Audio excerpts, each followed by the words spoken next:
Pues abrimos nuestras Biblias en el Marcos capítulo 13. Marcos capítulo 13, versículos 14 al 23, en esta serie La guerra que libras. Y el título del mensaje es Más señales del fin de la guerra. Más señales del fin de la guerra. La palabra escatología, hermanos, pues puede ser una palabra que hasta será un poquito intimidante, ¿verdad? Escatología. La escatología es la palabra que fácilmente podemos explicar como el estudio de los eventos del tiempo del fin, el estudio de los eventos del tiempo de fin.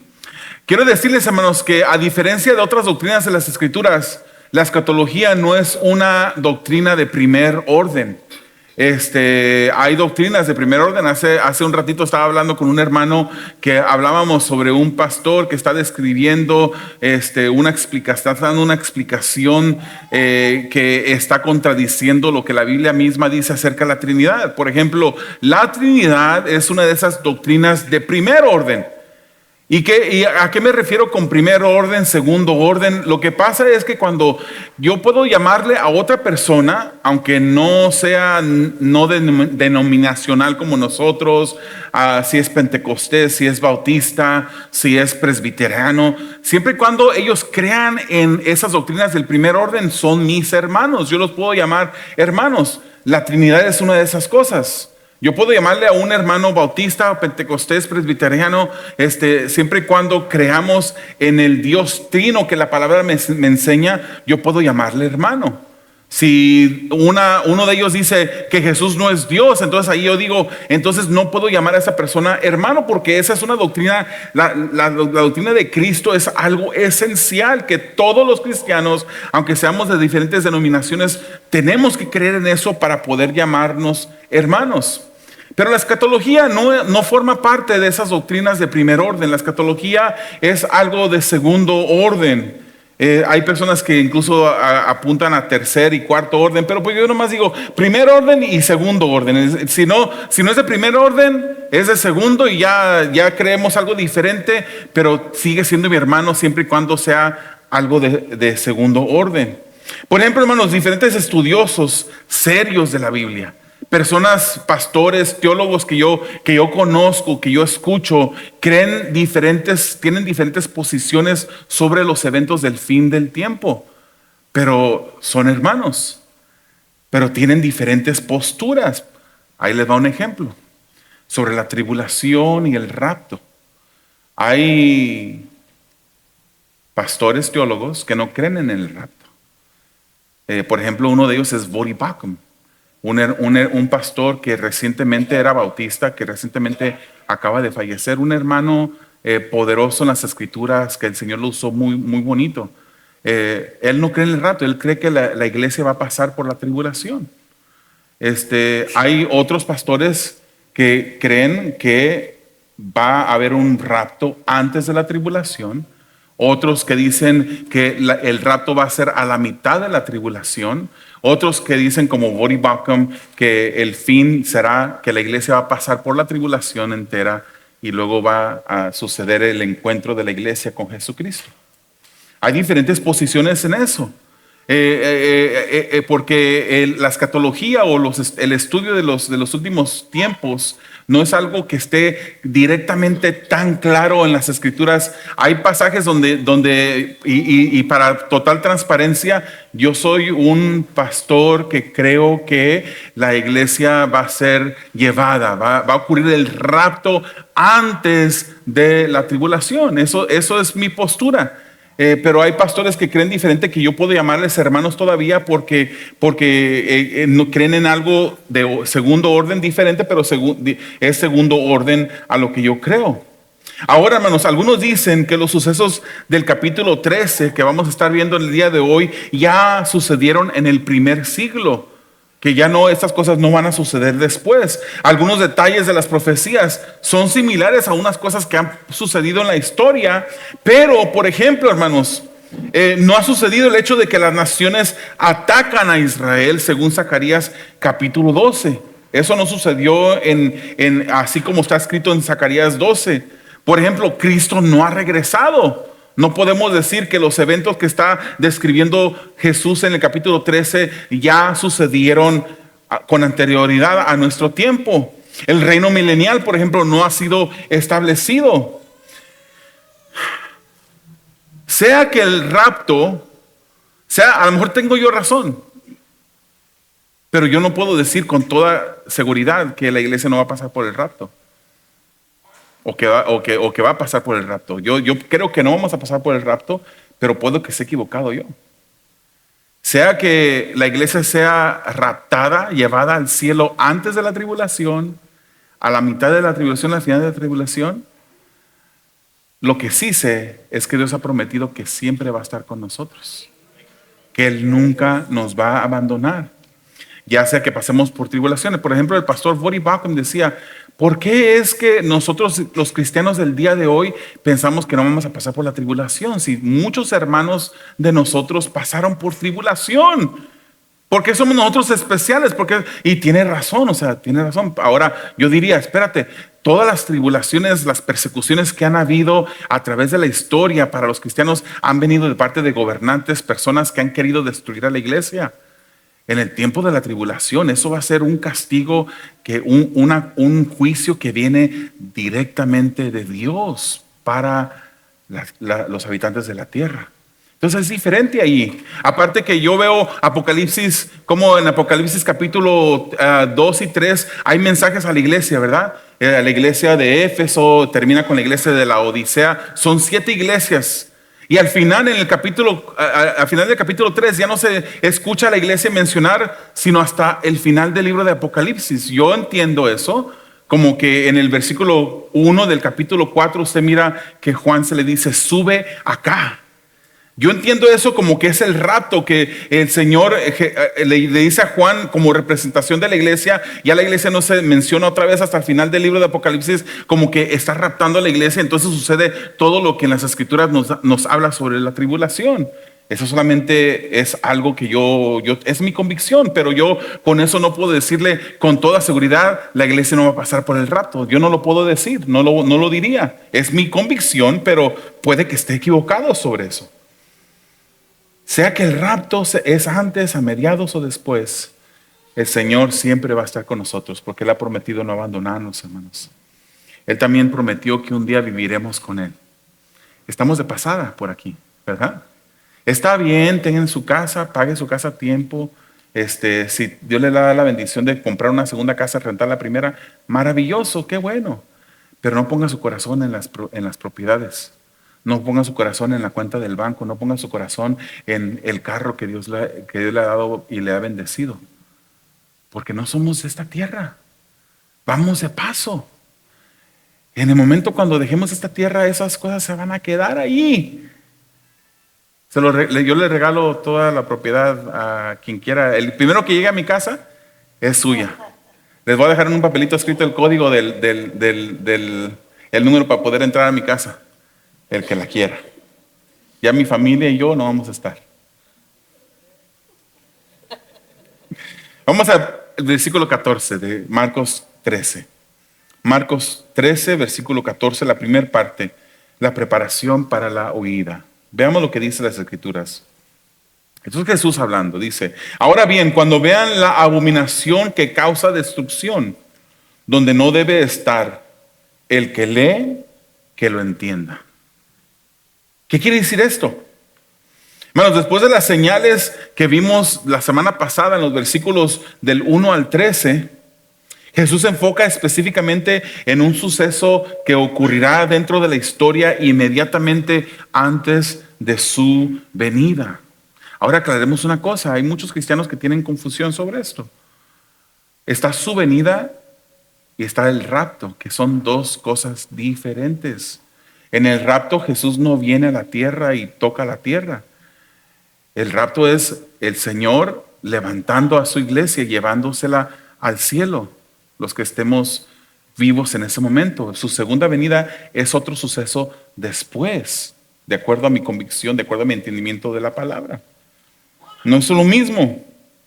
Jesús dice, cuando vean la abominación de la desolación, la abominación desoladora que otras versiones dicen, esto es abominación, esto quiere decir algo que es repugnante. Cuando vean eso que es repugnante, y dice, y desolación, usa esos dos descriptores. Esa desolación es un estado de destrucción, un sacrilegio horrible. Esos son los detalles que vemos en las escrituras. En Marcos acabamos de ver puesta esa desolación desoladora puesta donde no debe de estar. Hasta ahorita no entendemos exactamente lo que está hablando. ¿Qué quiere decir esto? Pero vemos otros pasajes de las escrituras. Por ejemplo, Mateo 24:15 nos dice que esto ocurrirá en el lugar santo. Aún todavía no entendemos muy bien. Pero si vamos al profeta Daniel, en el capítulo 9, Daniel 9, 26 y 27, vemos que dice así: después de las 62 semanas se le quitará la vida al ungido y se quedará sin nada. La ciudad y el santuario serán destruidos por el pueblo de un príncipe con P minúscula, no está hablando del príncipe rey de reyes, es un rey terrenal, de un príncipe que vendrá. El fin vendrá como una inundación. La destrucción no cesará hasta que termine la guerra. Y fíjese, esta es la clave. En el versículo 27, durante una semana, ese gobernante, ese príncipe de P minúscula, ese gobernante terrenal, hará un pacto con muchos, pero a media semana pondrá fin a los sacrificios y ofrendas. Y en el templo establecerá la abominación que causa destrucción. Ahí está hablando lo mismo que habló Jesucristo. Hasta que sobrevenga el desastroso fin que le ha sido decretado. Entonces estamos hablando de una abominación desoladora donde Daniel nos está dando unas pistas de tiempo. Y quiero decirles, hermanos, que cuando él habla de semanas, no está hablando de semanas como usted y yo la entendemos. Las semanas que usted y yo entendemos es un grupo de 7 días. Una semana contiene 7 días. El profeta Daniel, cuando usa la palabra semanas, está hablando de un grupo de 7 años. 7 años. Y si usted mira, hermanos, conforme a las profecías que el profeta Daniel dio en las escrituras, desde el momento que sucede una cosa hasta que sucede, uno hasta puede contar exactamente cuando el rey Jesucristo vino y entró en la ciudad de Jerusalén, como fue profetizado, en el tiempo que fue profetizado, sucedió exactamente al tiempo que tenía que ser. Cuando Jesús entra en el burrito, ¿se recuerda? En el burrito a Jerusalén. Pasa todo. Entonces aquí cuando está diciendo que durante una semana ese gobernante hará un pacto. Ese es príncipe o gobernante identificamos como el anticristo. Que también el libro de Apocalipsis se refiere a él como la bestia. Este anticristo hará un pacto. Hará un pacto. Y como dije, una semana son 7 años. Una semana en años.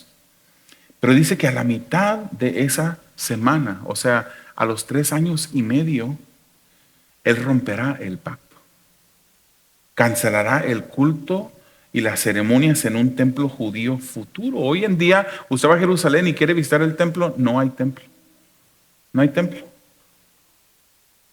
Pero sabemos por las escrituras que en un futuro, y ya los entendemos por otras señales y otras informaciones que podemos investigar, que ya los judíos están listos para construir el tercer templo. Habrá un tercer tiempo en el futuro. Pero este anticristo, este gobernante de la tierra, a la mitad de esos 7 años que habrá hecho un pacto, a la mitad romperá el pacto, cancelará el culto, le dirá a los judíos que no pueden hacer ceremonias dentro de ese templo. Y él mismo demandará que lo adoren a él. El anticristo, hermanos, o la bestia, profanará el templo haciendo un sacrilegio, lo cual Jesucristo llama la abominación desoladora. El anticristo blasfemará el nombre de Dios. Estas son cosas futuras que sucederán. Segunda de Tesalonicenses 2:4 nos habla de esto también. Fíjese lo que dice. Hablando del anticristo, se opone y se levanta contra todo lo que lleva el nombre de Dios o es objeto de adoración. adoración, hasta el punto de adueñarse del templo de Dios y pretender ser Dios. Ese va a ser el anticristo que va a tomar poder, va a tomar autoridad en ese tiempo futuro. Ahora, algunos dicen, eso ya sucedió. Todo eso que estamos leyendo ya sucedió en el tiempo pasado. Hay otros eventos que han ocurrido que parecieran similar a lo que está escribiendo Jesús aquí, pero no son lo mismo.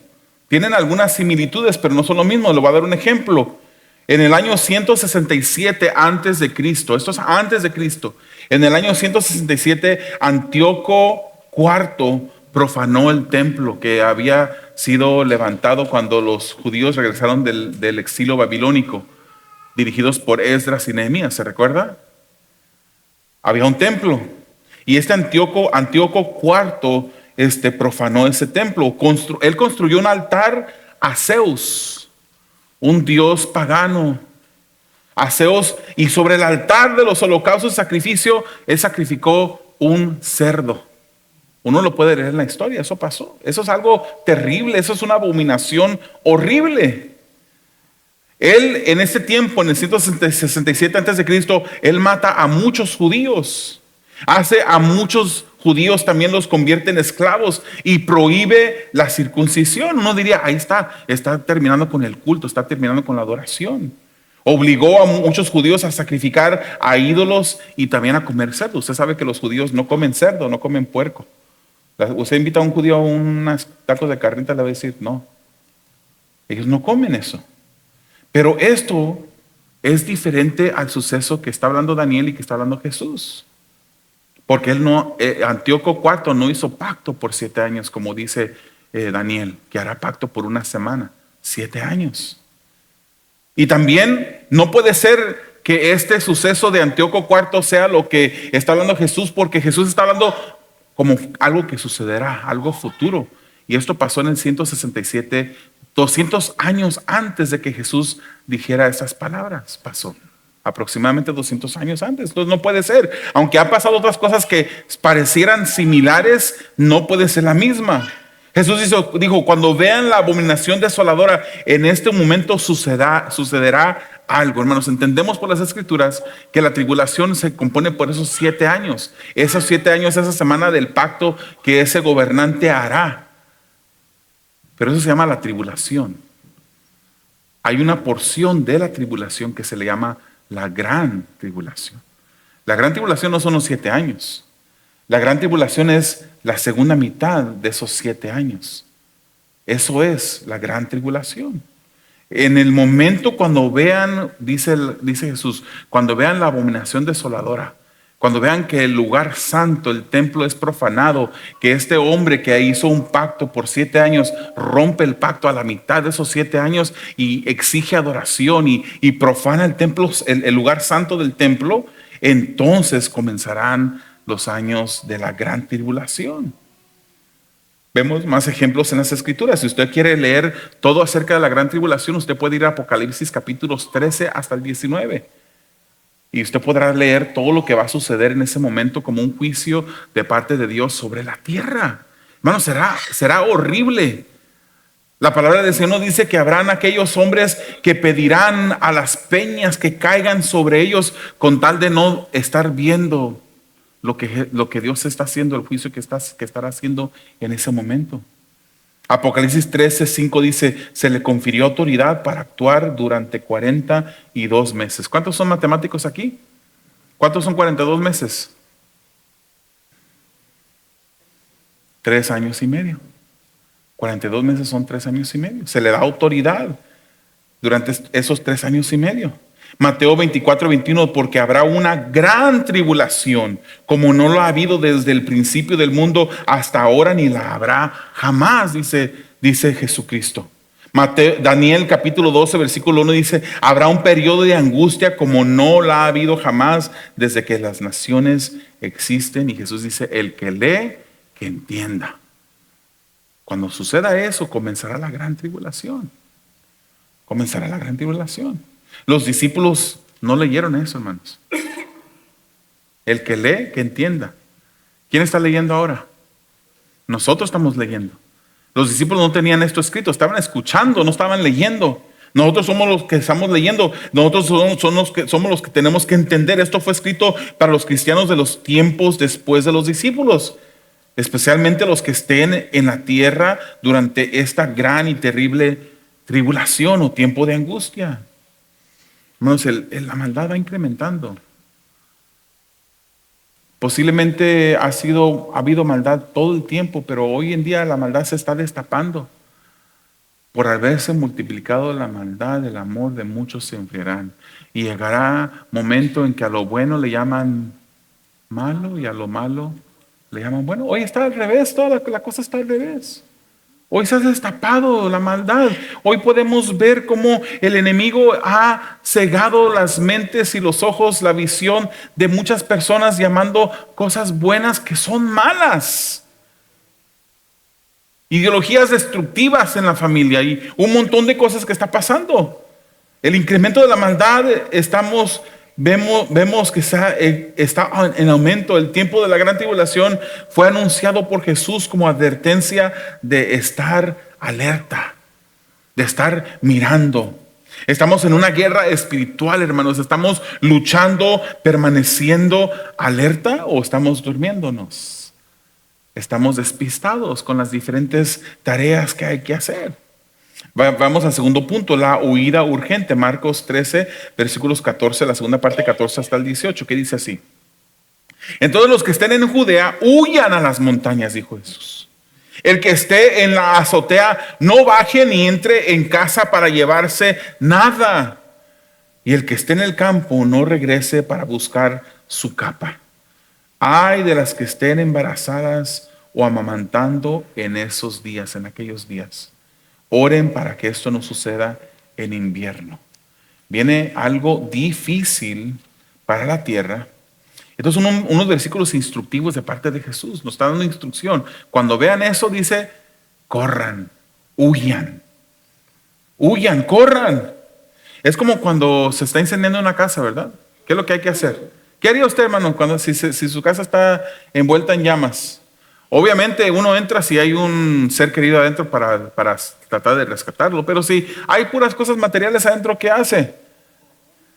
Se mete adentro buscando salvar un anillo que le dio su abuelita que solamente tiene valor sentimental, arriesgando su vida, o va a correr. Uno corre, la lógica es huir. Hermanos, la ira del anticristo estará enfocada sobre Israel. Y los que se convierten en creyentes en el tiempo de la tribulación, también, yo creo que ya la iglesia no va a estar, que ha sido raptada para ese tiempo, pero habrán creyentes en la tierra en aquel tiempo. Posible personas que usted conozca, que no eran cristianas, que no entregaron, que escucharon muchas veces predicar a Jesús, pero que nunca aceptaron a Jesús. Nunca, y a lo mejor la esposa se va al cielo y el esposo se queda a experimentar esta gran tribulación. No lo sabemos. Usted es el que sabe. Usted es el que le corresponde examinarse a usted mismo, como dijo Pablo. Examinémonos a nosotros mismos. No vaya a ser que al final, cuando venga la prueba, se encuentre que estamos reprobados, que no somos hijos de Dios. Hermanos, esto es una advertencia que el Señor está haciendo, pero también está dando esta advertencia diciendo, ya que si eres cristiano, corre. Esta ira del anticristo caerá sobre los cristianos, caerá con un enfoque especial sobre Israel. Tendrán que huir y esconderse en las llanuras. Habrá una urgencia increíble. No habrá tiempo para hacer maletas. El querer entrar a hacer una maleta será una misión suicida, porque deben de huir. La embarazada es mencionada porque una persona que está embarazada, pues obviamente no puede moverse de la misma manera. Ay de aquellas, dice Jesús, que estén embarazadas, no van a tener la misma movilidad. El invierno también lo menciona porque esto causa contratiempos también. Este tiempo será un momento de caos y los creyentes en este momento serán perseguidos para matarlos. Esta situación se avecina, hermano. Si la iglesia no va a pasar por la tribulación porque va a ser raptada antes, como es mi convicción, asegúrate que estás en la lista de los viajeros. Asegúrate que eres hijo de Dios. Y si no eres, posible te toca experimentar esto y ver esto. Y Jesús te da una advertencia. Cuando veas esa abominación desoladora, es cuando empieza la gran tribulación. Corre y huye en esos momentos. Esta situación se avecina y debemos estar preparados, alertas, velando. No debemos estar preocupados, hermanos. Estas señales anuncian el fin de la guerra espiritual. Para nosotros que somos hijos de Dios, esto no es preocupación. Entre más rápido llegue el fin, mejor, hermanos. Hay veces que yo he preguntado, y lo he hecho aquí, he sido injusto con ustedes y les he dicho, ¿cuántos quieren ver al Señor? Y muchas personas dicen, amén, yo quiero ver, yo quiero ir al cielo. ¿Están dispuestos a morirse el día de hoy? ¿Y si llega la muerte el día de hoy? Yo no estoy enseñando que nos quitemos la vida, eso no es voluntad de Dios. Si el Señor decide en su soberanía quitarnos la vida, gloria a Dios. Yo tengo mi viaje asegurado, hermanos, ¿lo tienes tú? ¿Estás con tu viaje asegurado? ¿Tienes tu boleto ya comprado por la sangre de Jesucristo? Asegúrate, porque viene una gran tribulación a este mundo, como nunca se ha visto. Y fíjese lo que dice sobre la gran tribulación, Marcos 13, 19 al 23. Porque serán días de tribulación, dice, como no la ha habido desde el principio cuando Dios creó el mundo, ni la habrá jamás. Si el Señor no hubiera cortado esos días, nadie sobreviviría, pero por causa de los que Él ha elegido, los ha acortado. Entonces, si alguien les dice, miren, aquí está el Cristo, o miren, ahí está, no lo crean. Porque surgirán falsos cristos y falsos profetas que harán señales y milagros para engañar, de ser posible, aún a los elegidos. De ser posible.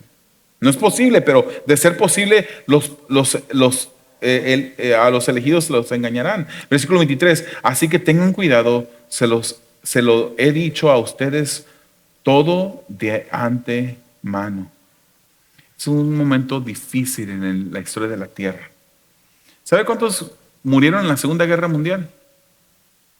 Solamente hablando de judíos, 6 millones de judíos fueron exterminados en la Segunda Guerra Mundial. Y millones más por los nazis alemanes. El total de los muertos en la Segunda Guerra Mundial, ¿sabe cuántos fueron? 85 millones de personas. Pero este momento será un momento peor. Más difícil, más difícil. La peste negra, ¿cuántos han escuchado ustedes de la peste negra que hubo? En el siglo XIV mató a 200 millones de personas, la peste negra. En ese tiempo, de acuerdo a Apocalipsis 6 al 16, ocurrirán los siguientes sucesos. Fíjense lo que va a ocurrir.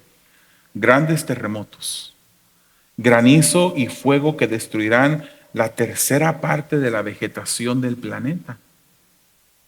La tercera parte del océano se va a convertir en sangre. La tercera parte del agua dulce, la que se usa para tomar, se convertirá en veneno. Se oscurecerá el sol y las estrellas. Una gran cantidad de espíritus malos atormentarán a los habitantes de la tierra con libertad. Una tercera parte de la población morirá. Hermanos, si hoy en día pasara esto, una tercera parte de la población muerta serían 2.660 millones de personas muertas. Y van a haber más personas, porque yo pienso que la iglesia ya no va a estar. Entonces, aunque la iglesia sea arrebatada, van a haber más personas. Habrán llagas insoportables en los habitantes de la tierra. Todo el mar luego todo el mar se encuentra en sangre y todo ser marino muere. Primero una tercera parte, pero luego todo es contaminado y toda la vida marina muere. Los ríos se convierten en sangre y hay oscuridad en la tierra. Terrible. Yo creo que ni siquiera nos lo podemos imaginar bien cómo es. Podemos tratar de imaginarnos un lugar así, un tiempo así. Dios incluso dice, Dios limita el tiempo o va a limitar el tiempo de lo terrible que será. Los escogidos sobrevivirán, o sea, los que, en mi visión, mi perspectiva, la iglesia ya ha sido arrebatada, pero habrán aquellos que se convertirán después. Entonces, aquellos que se convierten después del arrebatamiento, sobrevivirán y serán los que pueblen la tierra durante el milenio después. Por ser tiempo de gran tribulación se levantarán falsos cristos.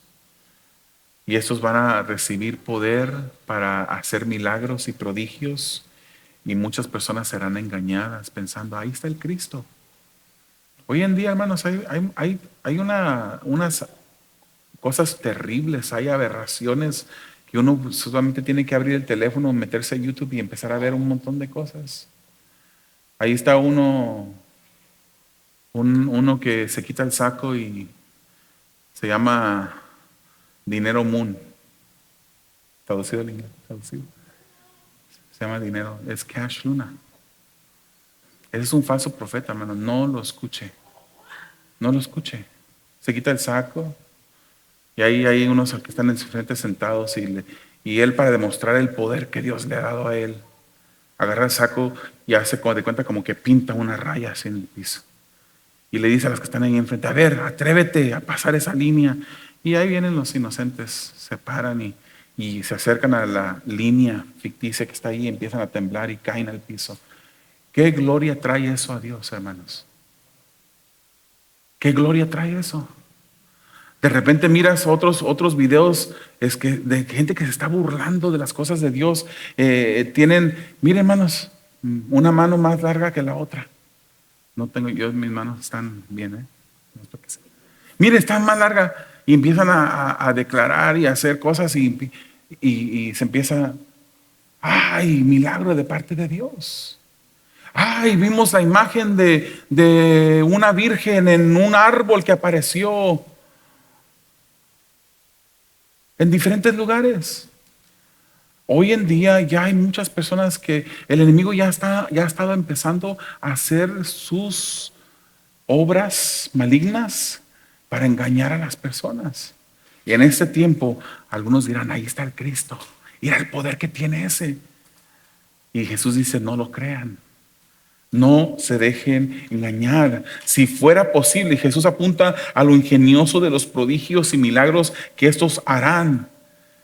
Pues harán tales milagros y prodigios que si fuera posible, dice Jesús, porque no lo es, pero si fuera posible engañar a los escogidos, también a ellos los engañarían.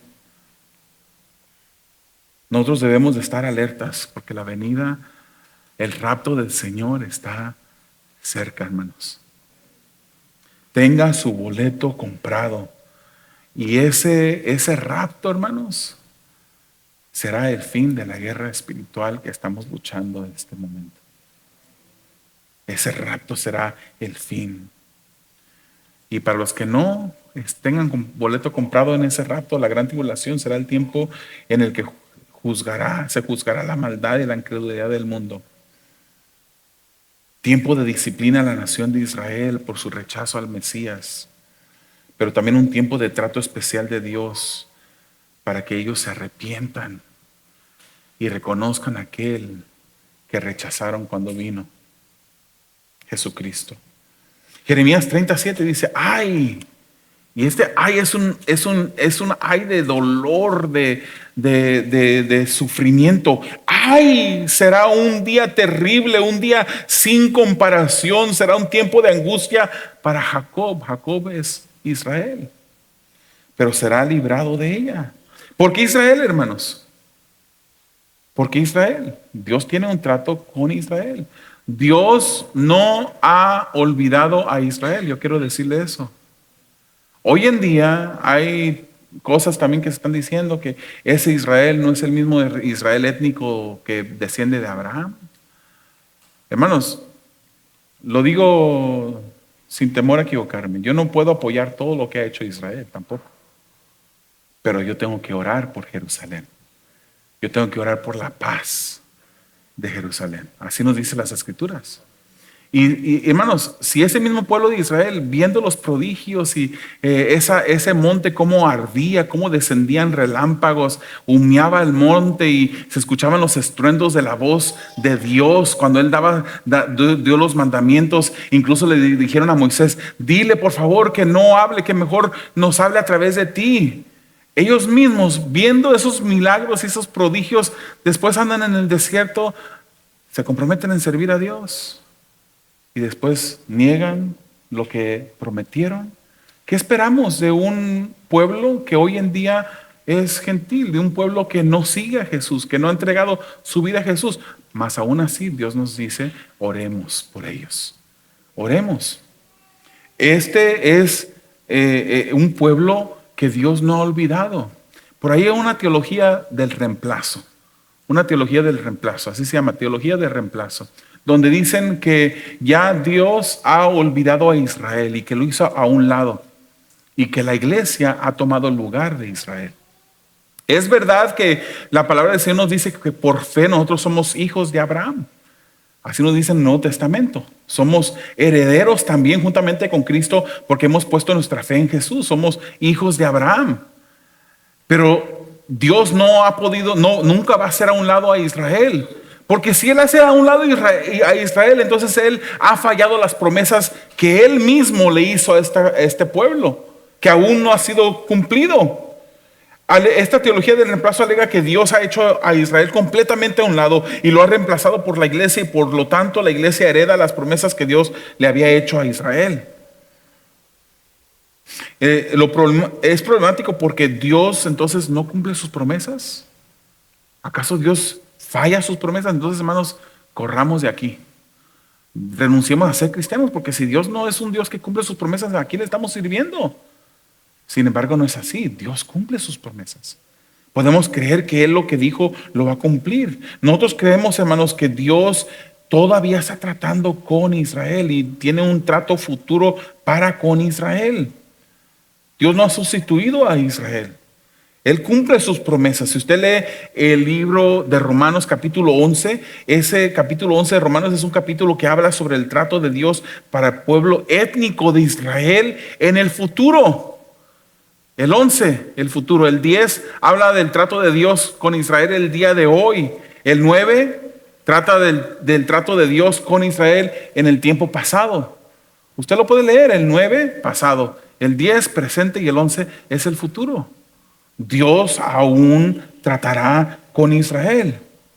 A nosotros los gentiles que hemos creído nos llama las ramas silvestres, que hemos sido injertados en el olivo. A ellos los llama las ramas naturales. Son judíos que son cortados del olivo por causa de que no creyeron. Pero Dios usa el celo de los judíos al ver las ramas silvestres, nosotros injertados, para mover a los judíos al arrepentimiento y para que sean reinjertados en el olivo. Fíjense lo que dice Romanos 11, 26 a 27. De esta manera todo Israel será salvo, tal como está escrito. El Redentor vendrá de Sión y apartará de Jacob la impiedad. Y este es mi pacto con ellos cuando quite sus pecados. Zacarías 12:10, sobre la casa real de David y los habitantes de Jerusalén derramaré el espíritu de gracia y de súplica. Entonces me mirarán a mí, a quien traspasaron, y harán lamentación con duelo como por su hijo único. Llorarán amargamente como quien llora por su primogénito. Ese es el trato futuro de Dios para con Israel durante la gran tribulación. Un tiempo de angustia, con señales que apuntan al tiempo que ya se acerca, hermanos. ¿Pasará la iglesia por la gran tribulación? Los que dicen que sí pasará por la gran tribulación tienen estos argumentos y dicen: el rapto nunca se enseñó en toda la historia de la iglesia. No fue hasta 1830 que se empezó a enseñar sobre el rapto. Y así como el pastor Boribach dicen: ¿por qué no vamos a pasar nosotros por persecución? Si todos los hermanos han pasado por persecución. Eso ha sido un invento de un predicador que se llamaba Darby. Y Darby enseñó cosas, hermanos, antibíblicas, lo reconozco. Pero ellos apuntan a Darby como el creador de esta idea del rapto. Es que fue la Biblia Scofield. La Biblia Scofield popularizó en el tiempo moderno esta idea del rapto. Ellos dicen, eso lo inventó los escritores de la Biblia Scofield. Ahora, los que dicen que no pasaremos por la gran tribulación, ahí estoy yo. Usted puede estar del otro lado y es mi hermano, ¿eh? No vamos a pelear por eso. Pero los que dicen que no, pues vemos el libro de 1 Tesalonicenses capítulo 4, versículo 13. 1 Tesalonicenses, para los que están apuntando, 1 Tesalonicenses 4, versículo 13, donde nos habla una descripción de cómo el Señor dice, los muertos en Cristo resucitarán primero, y entonces los que estemos vivos seremos arrebatados juntamente con ellos para ver, arrebatados, seremos raptados, seremos llevados. Apocalipsis 4:1, a Juan se le dice, sube acá. Ireneo, hermanos, para aquellos que dicen que esto fue algo que solamente se empezó a escribir desde 1830, Ireneo, que vivió en el año 120 al 202 antes de Cristo, él escribió y habló sobre el rapto. Clemente de Roma, Victoriano, Pseudo Efraín, en los primeros siglos también escribieron acerca del rapto. Esto no es algo que se haya inventado la iglesia en 1830. Fue escrito desde el principio. Debemos velar y estar alertas, estar preparados. Se acerca el fin de la guerra espiritual para la iglesia. ¿Tienes tu boleto? Bueno, la segunda venida de Jesús está bien documentada en la Biblia. Y creemos que la iglesia, después de haber sido raptada, regresará con Jesús en su segunda venida. Tito capítulo 2, versículo 13 dice, mientras aguardamos la bendita esperanza, es decir, la gloriosa venida de nuestro gran Dios y Salvador Jesucristo. Mateo 24, 44 dice, por eso también ustedes deben estar preparados porque el Hijo del Hombre vendrá cuando menos lo esperen. Debemos estar listos, preparados. Yo te voy a invitar a que cierres tus ojos y que inclines tu rostro. Debemos examinar nuestras vidas, hermanos. Mira, esta ha sido una serie sobre la guerra espiritual. Y lo que debes de estar pensando y meditando en este momento es que si tú no eres un hijo de Dios, no hay guerra espiritual para ti. Si tú no eres un hijo de Dios, ya has perdido la guerra.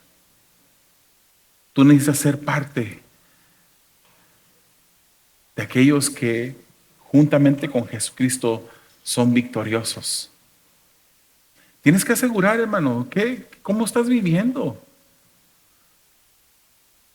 Puedes tú decirle Señor, Señor, pero dice las Escrituras, no todo el que me dice Señor, Señor entrará en el reino de los cielos, sino aquellos que hacen la voluntad de mi Padre. Nosotros no creemos, tenemos seguro que la salvación no es por obras, es por fe, es un regalo de Dios nada más. Pero habiendo recibido ese regalo, nuestra vida tiene que cambiar. Debemos de ser diferentes. No estamos obedeciendo para ganarnos salvación. Ya se nos ha regalado la salvación por fe en Jesús. Pero si en verdad tienes esa salvación, si en verdad tienes ese boleto para ir al cielo, tu vida evidentemente está cambiando. Evidentemente está siendo santificada. Tú estás luchando en contra del pecado. Tú y el pecado ya no se llevan. Tú estás luchando contra la carne. Decía Pablo, golpeando mi cuerpo constantemente. Decía él, no sea que yo habiendo sido heraldo de la fe, yo mismo venga a ser descalificado. Él se aseguraba, él se esforzaba. Ya tenía la salvación. De hecho, Pablo fue usado por Dios para explicarnos la salvación por fe como ningún otro autor de las Escrituras. Él ya sabía que tenía la salvación, pero él se esforzaba. ¿Cómo estás viviendo, hermano? Dile al Espíritu de Dios que te ayude a examinar tu vida en este momento.